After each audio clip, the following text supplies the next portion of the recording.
چلیے میں آپ کو ایک سچا واقعہ سناتا ہوں جو لیٹسٹ واقعہ ہے، ہمارے اس دور کا واقعہ ہے۔ اس دور میں جب انسانیت مردہ ہو رہی ہے، جب اخلاق فنا ہو رہے ہیں، جب لوگ باتیں تو بڑی بڑی کرتے ہیں لیکن عمل کے معاملے میں زیرو ہیں، اس دور کا ایک سچا واقعہ میں آپ کو بتا رہا ہوں۔ چلیے میں آپ کو مدینہ لے کے چلتا ہوں۔ مدینہ کے اندر ایک بہت بڑے عالم ہیں، اس وقت بہت بوڑھے ہو چکے ہیں، ان کا نام ہے شیخ عبد المحسن العباد حفظہ اللہ، بہت بڑے عالم ہیں شیخ عبد المحسن العباد۔ ان کو محدث مدینہ کہا جاتا ہے، مدینہ کے بہت بڑے عالم ہیں، امام ہیں۔ ان کے بیٹے جن کا نام شیخ عبد الرزاق البدر ہے، وہ مدینہ یونیورسٹی کے اندر حدیث پڑھاتے ہیں اور مسجد نبوی میں حدیث کا درس دیتے ہیں، اور ہزاروں نہیں لاکھوں اسٹوڈنٹس ان سے حدیث پڑھتے ہیں۔ شیخ عبد الرزاق البدر بہت بڑے عالم ہیں، بہت بڑے اسکالر ہیں، اور ان کی شہرت اتنی ہے کہ ایک مرتبہ وہ ملیشیا گئے اور وہاں ایک مسجد میں ان کا درس تھا، تو صرف ان کے اس درس میں 1,00,000 کے قریب طلباء اور اسٹوڈنٹ شامل ہوئے تھے۔ اتنی بڑی وہ سیلیبریٹی اور اتنی بڑی شخصیت ہے شیخ عبد الرزاق البدر۔ شیخ عبد الرزاق البدر کے یہاں ایک آدمی ڈرائیونگ کا کام کرتا تھا، گاڑی چلاتا تھا، انڈیا کے آندھرا پردیش کے شہر وجے واڑہ کا۔ وجے واڑہ بہت مشہور شہر ہے آندھرا پردیش کا، میں 2 سال وہاں رمضان میں رہا ہوں، بہت اچھے لوگ ہیں، بڑے دیندار لوگ ہیں۔ وجے واڑہ کا ایک آدمی سعودی عرب میں شیخ عبد الرزاق البدر کے گھر 4 ویلر کی کار کی ڈرائیونگ کرتا تھا، ڈرائیور تھا۔ اب ظاہر ہے ڈرائیور کی حیثیت کیا ہوتی ہے بھائی؟ ڈرائیور ایک ملازم ہوتا ہے، نوکر ہوتا ہے، اس کو تنخواہ دیتے ہیں، ہمارے یہاں کام کرتا ہے۔ وہ ڈرائیور بیمار پڑ گیا، 20 سال تک اس نے سروس کی، پھر بیمار رہنے لگا۔ اس نے شیخ سے معذرت کی کہ اب میری طبیعت خراب رہتی ہے، وہ انڈیا واپس چلا ہے۔ آج کے دور میں ایک ڈرائیور گیا، دوسرا ڈرائیور چلا ہے، کون پوچھنے جاتا ہے؟ شیخ عبد الرزاق البدر اپنے اس بوڑھے ڈرائیور کو روزانہ تو نہیں، مہینے میں 3-4 بار کال کر کے اس کی حال چال پوچھتے ہیں، اس کی طبیعت کے بارے میں رپورٹ لیتے ہیں۔ پھر ایسا معلوم ہوتا ہے، ایسا پتہ چلتا ہے کہ وہ ڈرائیور برین ہیمریج کا شکار ہو جاتا ہے، اس کو برین ہیمریج ہو جاتا ہے، وہ کوما میں چلا جاتا ہے، ہاسپٹل کے ICU کے اندر وہ ایڈمٹ ہو جاتا ہے۔ شیخ عبد الرزاق البدر کو معلوم ہوتا ہے کہ میرے گھر پہ 20 سال ڈرائیونگ کرنے والا ڈرائیور برین ہیمریج کا شکار ہو چکا ہے اور وجے واڑہ کے ایک ہاسپٹل میں ایڈمٹ ہوا ہے۔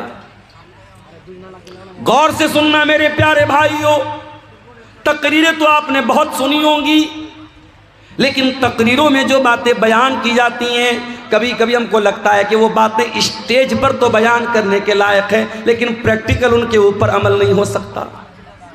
لیکن یہ سچا واقعہ جو میں بتانے جا رہا ہوں، یہ سچا واقعہ آپ کو ثبوت دے رہا ہے کہ تقریر کے اندر جو باتیں بیان کی جاتی ہیں، ان باتوں پر اگر انسان عمل کرنا چاہے تو آج کے اس نازک دور میں بھی عمل کر سکتا ہے۔ 20 سال تک ڈرائیونگ کرنے والا وہ ڈرائیور برین ہیمریج کا شکار ہے، ہاسپٹل میں ایڈمٹ ہے۔ شیخ عبد الرزاق البدر اس کے بیٹے سے کانٹیکٹ میں ہے، بیٹے سے بات چیت ہوتی ہے۔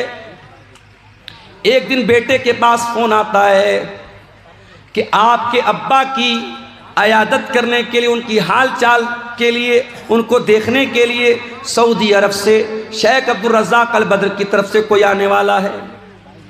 بیٹا سوچتا ہے اتنی بڑی ہستی ہیں، پیسے والے بھی ہیں اور بہت بڑے عالم بھی ہیں، ہو سکتا ہے اپنے کسی نوکر چاکر کو بھیج دے میرے ابا کی حال چال لینے کے لیے۔ وہ دن طے ہو جاتا ہے، ٹائم طے ہو جاتا ہے، اور اس ڈرائیور کا بیٹا اپنے علاقے کے ایئرپورٹ پر جب پہنچتا ہے، کیا دیکھتا ہے؟ اس ایئرپورٹ پر پہنچنے کے بعد وہ کیا دیکھتا ہے کہ شیخ عبد الرزاق البدر خود فلائٹ سے تشریف لائے ہوئے ہیں۔ اپنے بوڑھے ڈرائیور، اپنے بیمار ڈرائیور کی عیادت کرنے کے لیے، اس کی حال چال لینے کے لیے، اس کی خبر گیری کرنے کے لیے سعودی عرب سے وجے واڑہ تک کا، آندھرا پردیش تک کا لمبا سفر بغیر کسی اپوائنٹمنٹ کے اور بغیر کسی کو بتائے ہوئے شیخ عبدالرزاق البدر طے کرتے ہیں۔ میرے بھائیوں، ہمارا حال تو یہ، ہم کٹیہار سے پٹنہ بھی اگر جاتے تو کوئی نہ کوئی مقصد ہوتا ہے، کوئی نہ کوئی کاروباری معاملہ ہوتا ہے، کسی سے پیسے کا لین دین ہوتا ہے، کوئی نہ کوئی دنیاوی مفاد ہوتا ہے۔ میرے پیارے ساتھیوں، جس دور میں انسان کسی کو بے مطلب سلام بھی نہیں کرتا ہے، ایسے دور میں کیا ایسا بھی اخلاق مل سکتا ہے؟ میرے پیارے بھائیوں، سعودی عرب کی سرزمین سے شیخ عبدالرزاق البدر فلائٹ کے ذریعے آتے ہیں۔ حالانکہ اگر وہ ایک کال کر دیں، ایک میسج کر دیں، ان کے لاکھوں اسٹوڈنٹ ہیں ہندوستان کی سرزمین پر، جو بچے مدینہ میں جا کے پڑھتے ہیں وہ شیخ عبدالرزاق البدر سے بھی پڑھتے ہیں۔ جتنے مدنی عالم آپ کو ملیں گے، جو بعد میں جو مدنی عالم ہوئے ہیں، وہ سب ان کے شاگرد آپ کو ملیں گے۔ جتنے بھی مدنی عالم ہیں سب مدینہ میں پڑھے، ان کے شاگرد ہیں۔ ایک میسج کر دیں، طلباء کی اور اسٹوڈنٹ کی بھیڑ لگ جائے گی۔ مگر شیخ عبدالرزاق البدر نے کسی کو نہیں بتایا، بغیر کسی اپوائنٹمنٹ کے اچانک آئے، ڈرائیور کے بیٹے کے ساتھ کار میں بیٹھ کے ہاسپٹل آئے، اپنے اس بوڑھے ملازم کی دیر تک بیٹھ کر کے اس کو دعاؤں سے نوازا، اس کی پیسے سے بھی مدد کی اور ان کے گھر والوں کو تسلی دی، اور پھر واپس چلے گئے۔ میرے پیارے ساتھیوں، یہ اس دور کے ایک عالم، ایک قرآن و سنت پر بیان کرنے والے اور قرآن و سنت پر عمل کرنے والے ایک عالم کا سچا واقعہ ہمیں یہ بتاتا ہے میرے بھائیوں کہ دل میں اگر اللہ کا ڈر ہو، دل میں اللہ کا خوف ہو، تو قرآن و سنت کی باتیں صرف اسٹیج پر بیان نہیں ہوتی ہیں، ان کے اوپر عمل بھی کیا جا سکتا ہے، اور آج کے دور میں عمل کرنے والے بھی موجود ہیں۔ ہمارا معاملہ کیا ہے؟ مجھ سے کبھی کبھی لوگ سوال کرتے ہیں، میں ممبئی گیا، لوگ مجھ سے پوچھنے لگے مولانا صاحب لگتا ہے آپ کا پروگرام کٹیہار میں بہت ہوتا ہے۔ اچھا، کچھ تو چینل والوں کی مہربانی ہے، ایک ہی تقریر کو وہ 10 چینل والے، اب تو یہ ماشاءاللہ گنتی کرنا چاہے تو ہم لوگ گنتی بھی نہیں کر سکتے کتنے کیمرے لگے ہیں، اس میں کیا کیا نام ہے چینل کا یہ بھی نہیں معلوم۔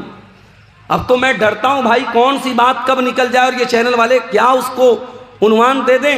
ڈاکٹر ذاکر نائک صاحب کے بارے میں نے بڑے ادب کے دائرے میں، بڑی تہذیب کے دائرے میں، اسی سیمانچل میں تقریر میں ان کی کچھ باتوں سے اختلاف کیا۔ اب چینل والا کیا تھمبنیل ڈال رہا ہے، ڈاکٹر ذاکر نائک حنفی ہو گیا، ڈاکٹر ذاکر نائک اہل حدیث نہیں، اس سے بچو۔ اب لوگ مجھ سے سوال کر رہے ہیں کہ آپ نے ڈاکٹر ذاکر نائک کے خلاف کیا بولا ہے، کیا بولا ہے۔ میں نے کہا بھیا جا کے چینل والوں سے پوچھو۔ تو حالات تو یہ ہے، میں بیان کچھ کرتا ہوں، اس پر رپورٹ کچھ لگا دیتے ہیں۔ تو لوگ مجھ سے سوال کرتے ہیں ممبئی وغیرہ میں کہ مولانا لگتا ہے آپ کا پروگرام ادھر جو ہے کٹیہار سائیڈ میں، سیمانچل سائیڈ میں بہت ہوتا ہے۔ اور حقیقت میں اگر آپ دیکھیں، صرف میری بات نہیں ہے، جو بھی ہمارے جماعت کے بڑے بڑے مقررین ہیں، جیسے مولانا جرجیز صاحب ہو گئے، اور اسی طریقے سے اور بھی جو بھی اس وقت جو مقررین جن کو ہم جانتے ہیں، جو چل رہے ہیں یا جن کو سوشل میڈیا پہ سنا جا رہا ہے، اس میں سے بہت سارے لوگ آپ کے سیمانچل میں آتے ہیں۔ سیمانچل میں جلسے اتنے ہو رہے ہیں، تقریریں اتنی سنی جا رہی ہیں، مگر اثر کیوں نہیں ہو رہا ہے؟ کیا بے پردگی میں کوئی کمی آ رہی ہے؟ کیا شراب کے نشے میں کوئی کمی آ رہی ہے؟ کیا زنا کاری اور بدکاری میں کوئی کمی آ رہی ہے؟ کیا شادی بیاہ میں لین دین میں کوئی کمی آ رہی ہے؟ اسی بہار کی سرزمین پر چمپارن کے ایک ہمارے دوست ہیں، ساتھی ہیں، ہمارے ساتھ پڑھانے والے ٹیچر ہیں، ان کی بیٹی کے رشتے کی بات آئی۔ لڑکا معمولی سا کوئی کام کرتا ہے، محنت مزدوری کا کام کرتا ہے، 5 لاکھ روپے کی ڈیمانڈ کی اس نے۔ وہ ٹیچر ہمارے ساتھ پڑھاتے، کہنے لگے مولانا یہ حالات ہیں ہماری جماعت کے لوگوں کے، اہل حدیث لڑکا ہے، گھر والے بڑے پکے اہل حدیث ہیں، 5 لاکھ روپے کی ڈیمانڈ ہوئی ہے کہ لڑکی کی شادی کرنا ہے تو 5 لاکھ روپیہ لے کے آؤ۔ میرے بھائیوں، دعویٰ کرنا بند کر دو اہل حدیثیت کا۔ تمہارے شادی بیاہ میں اگر تم قرآن و سنت کو فالو نہیں کرتے ہو، لین دین میں اگر قرآن و حدیث کو فالو نہیں کرتے ہو، چال چلن میں قرآن و حدیث پر نہیں چلتے ہو، تو صرف سینے پر ہاتھ باندھ کر اور رفع الیدین کر کے اپنے آپ کو اہل حدیث کہنا بند کر دو، بند کر دو اہل حدیثوں کو بدنام کرنا۔ ہمارے دل کٹھور ہو چکے ہیں میرے بھائی، اتنی تقریریں سن رہے ہیں مگر کوئی اثر نہیں پڑ رہا ہے۔ کیوں؟ قرآن کا وہ سوال ہم سے اور آپ سے بھی ہو رہا ہے۔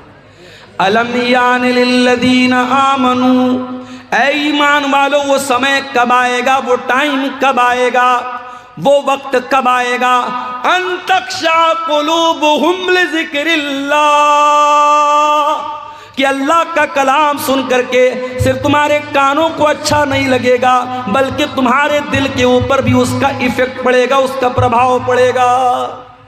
ہمارا حال تو یہ ہو گیا ہے، ایک کان سے سننا ہے، دوسرے کان سے اڑا دینا ہے، کان تک تعلق ہے، بس دل سے کوئی کنیکشن نہیں ہے۔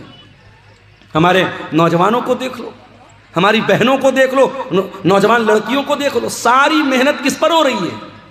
شریر پر ہو رہی ہے، چہرے پر ہو رہی ہے۔ لڑکوں کو دیکھو جم جا رہے ہیں، چکن کھا رہے ہیں، مٹن کھا رہے ہیں، کیوں صاحب باڈی بن جائے۔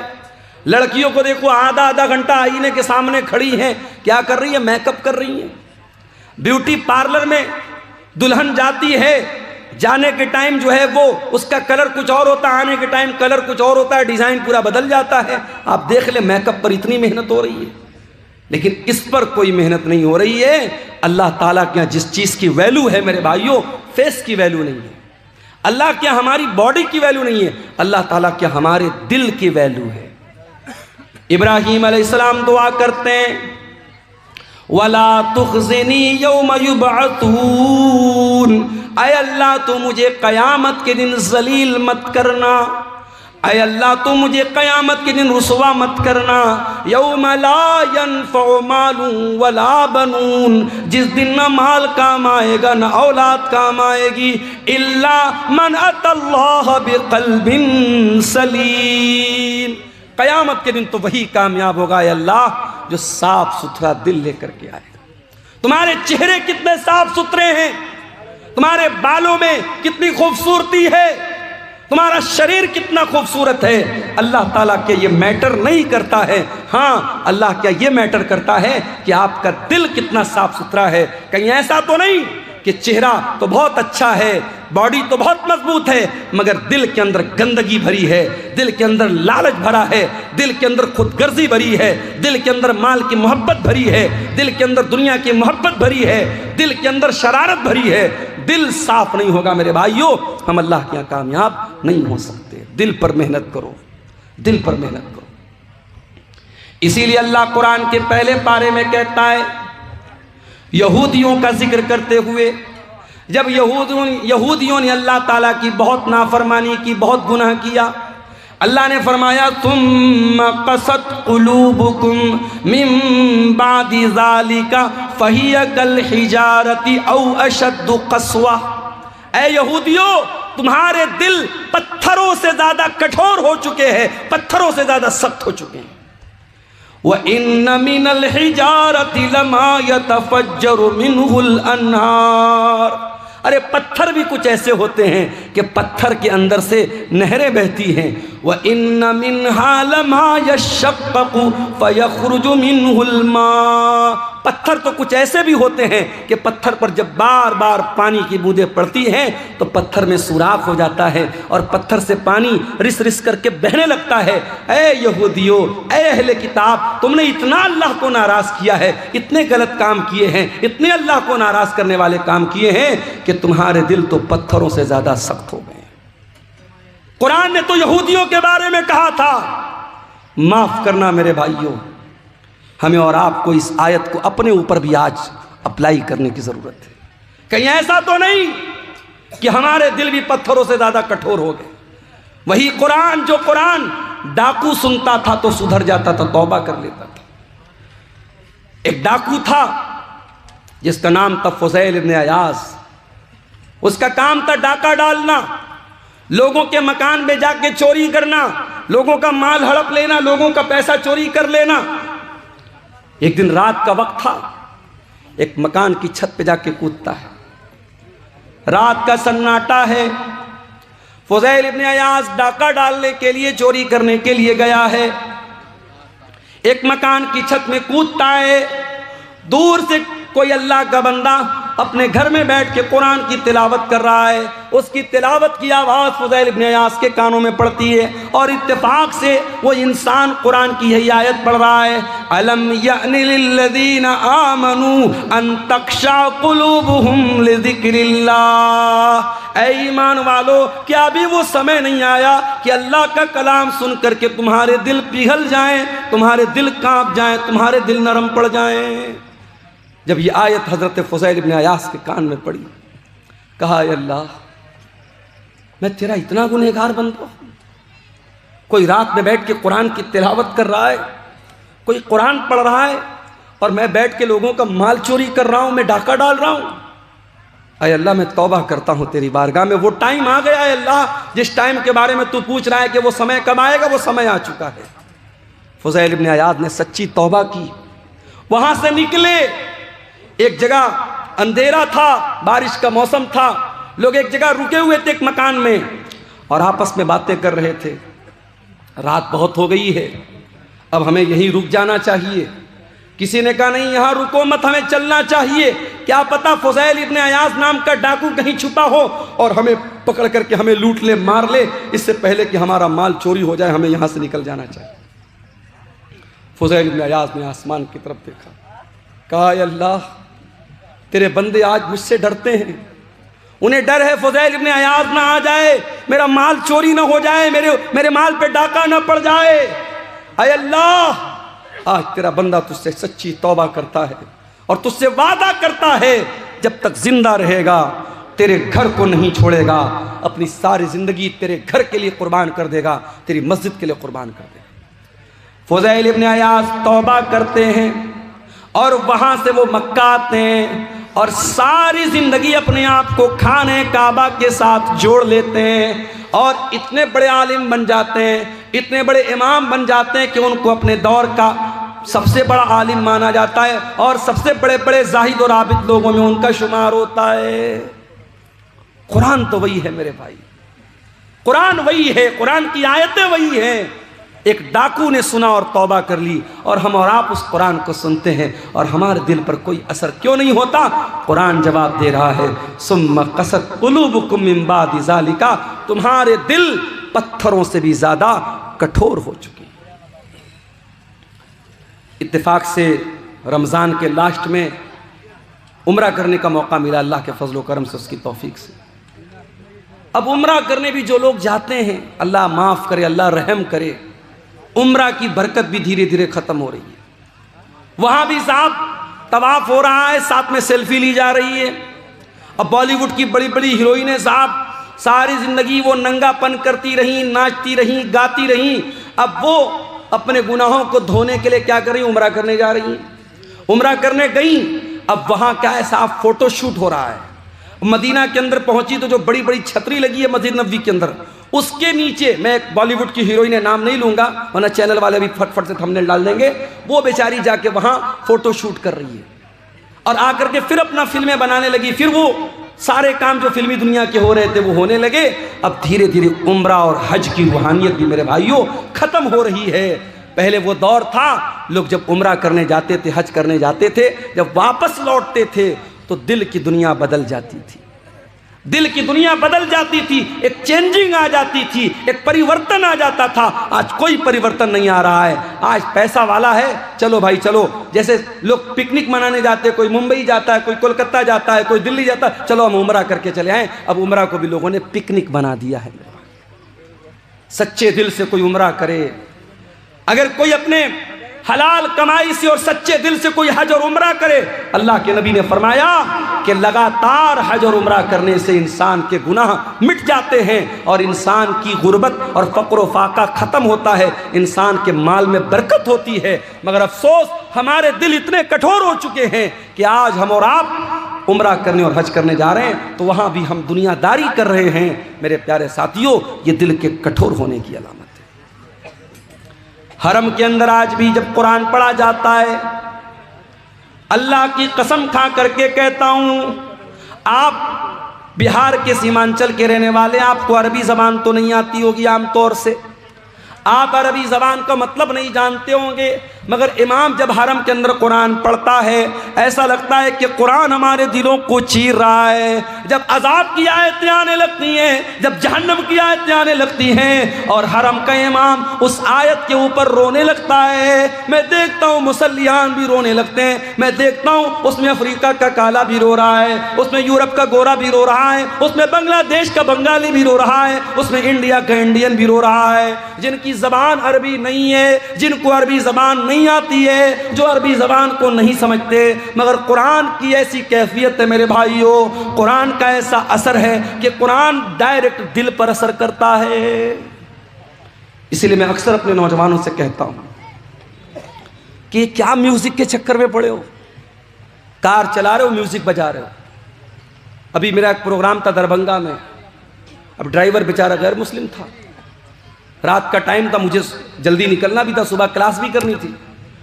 ڈرائیور نے کہا مولانا صاحب اگر اجازت ہو تو گانا بجا لوں. میں نے کہا بھائی تو بڑا گڑبڑ معاملہ ہے یار, اب تو مجھ سے گانا بجانے کی اجازت مانگ رہے ہو. میں نے کہا دیکھیے رات کا سمے ہے, آپ کو بھی نیند لگ رہی, تقریر کر کے آپ تھکے ہارے ہیں, اور میں اگر کچھ بجاؤں گا نہیں تو مجھے بھی نیند آنے لگے گی, پھر ایکسیڈنٹ ہو سکتا ہے. میں نے کہا اچھا چلو ٹھیک ہے, تم گانا بجانا چاہتے ہو بجا لو, ہلکی آواز میں بجاؤ, میں پیچھے لیٹ جاتا ہوں, سو جاتا ہوں. تو یہ غیر مسلم کر رہا ہے, چلو بھائی اس کا کوئی اسلام سے تعلق نہیں ہے. مگر مسلمان ڈرائیوروں کو میں دیکھتا ہوں, مسلمان لڑکوں کو دیکھتا ہوں, ان کی کار کا جو ساؤنڈ سسٹم ہوتا ہے اس میں اگر کبھی کبھی ایسا بھی ہوتا ہے نا, میرے سامنے تو گانا نہیں بجاتے ہیں, کبھی کبھی غلطی سے بجنے لگتے جلدی سے بند کر دیتے ہیں. تو گانا بجا رہا ہے آج ہمارا نوجوان, یہ نہیں سوچتا ہے اگر کار چلاتے ہوئے اللہ نہ کرے ایکسیڈنٹ ہو گیا, موت آ گئی, اسی حال میں ہم مر گئے, تو قیامت کے دن جب ہم اٹھیں گے تو اس دن بھی گانا سنتے ہوئے اور گانا بجاتے ہوئے اٹھیں گے. یہ کتنی بد نصیبی کی موت ہوگی, کتنے افسوس کی موت ہوگی. کانوں میں ایئر فون ٹھوس کے اور کانوں میں ایئر پورٹ ٹھوس کر کے وہ گانا سن رہا ہے, اللہ نہ کرے اسی حال میں اگر روح نکل گئی اور دل کی دھڑکن بند ہوگی تو کیا حال ہوگا تیرا.